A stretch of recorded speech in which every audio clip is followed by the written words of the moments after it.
Now, a new effort is underway to try to count walruses from space. It's a project set up by the British Antarctic Survey and WWF. It's going to last for 5 years. They're asking the public to help. They say getting an idea of how big the walrus population is essential to see how climate change is impacting these tusked beasts.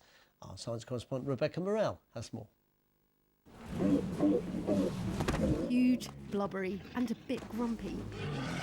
Walruses are easy enough to spot, but thanks to their remote Arctic location, we don't know how many of these giant beasts there are.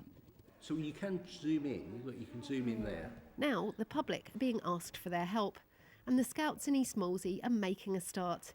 They're using satellite images to locate and count every Atlantic and Laptev sea walrus. If it's a little bit blurry, then it's harder because sometimes it's rocks and they're the same colour as walrus. We've been taking images of the Earth from space for more than 60 years, but our view has changed dramatically. In the 1980s, satellites could only see objects 30 metres in size, but they quickly improved, and a few years later they could see features 10 metres across. Today though, the most advanced imaging satellites can see details down to just 30 centimetres, and this has transformed our view of the natural world. The sea ice on which they live most of the year is rapidly diminishing, and they're having to change their behaviour and come out onto land much more often. That's almost certainly got some detrimental effect to them, but we're not sure how much their population is being affected by that. The walrus counts will need 500,000 volunteers to scan through images on the WWF website. With their help, we should finally find out how many walruses there are and see how they fare in the years to come. Morelle, BBC News. Right, let's talk to Jack Abrey. Jack Abrey is a programme delivery executive for the Scouts. He's been taking part in the walrus count and help with the pilot scheme. Jack, thank you so much for talking to us about this evening. This is very intriguing. How do you count walruses?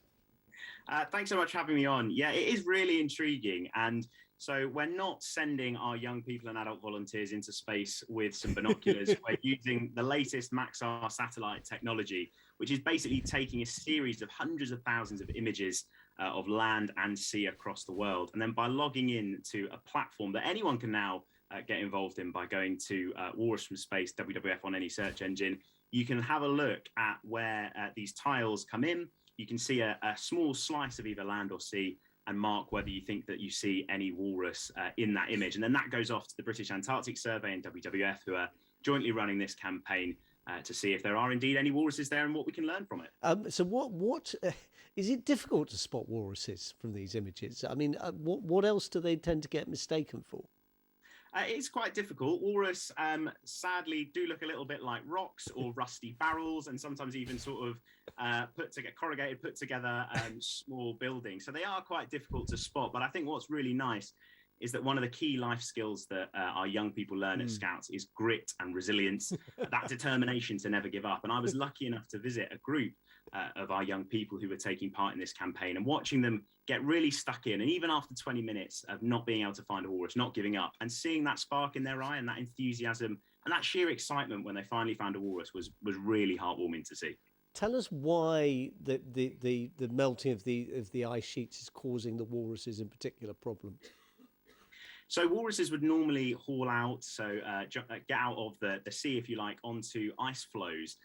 With rising global sea temperatures, what we're seeing is that ice is retreating further and further. So walrus are having to haul out more and more onto land. And despite their appearance, they're actually quite timid. So boats going by, cars, or even people kind of getting too close to them can cause a stampede. And what that is where walrus are literally just trying to get away from something that scared them. But because of their size and the sheer numbers of them, sometimes we're seeing 10 to 15,000 walrus in one single haul out now. It often leads to young walrus and even adult walruses being stampeded and trampled to death, which is obviously shocking, but it's not the only bad thing. So also where they are so far away from their normal hunting grounds because they've had they can't get onto that sea ice, they're not only exhausting the supplies of clams and the other foods that they eat, but that some of them aren't making it back because it's such a long journey, sometimes over 100 miles from where they haul out to where they're searching for food. And that's all down to climate change. You're hoping to take the campaign, as it were, to the Glasgow COP conference. What will the Scouts be doing there? So our young people from across the world came together to develop a campaign called Promise to the Planet, and that's all about taking action wherever you are across the world to help fight climate change. Now, that could be afforestation campaigns, that could be going and planting things, that could be committing to a planet-friendly diet, or simply getting involved in counting walrus from space. And what we're doing, along with our UK Chief Scout and World Scout Chief Ambassador Bear Grylls, and a delegation of scouts from across the world, is going to COP to present that work, the work of all of our young people, but also to ask our decision makers and our world leaders to make their promise too, because we can't do it without them. And we really need them to take bold decisions and commit to ensure that global warming doesn't go above 1.5 degrees, which would be a tragedy not only for walrus, but also every single living thing on the planet. Jack Abrey, I don't know if there's a badge for public relations, but I think you've just won it if there is. Thank you very much for talking to us about the Walrus Survey, and good luck with that. Now, staying with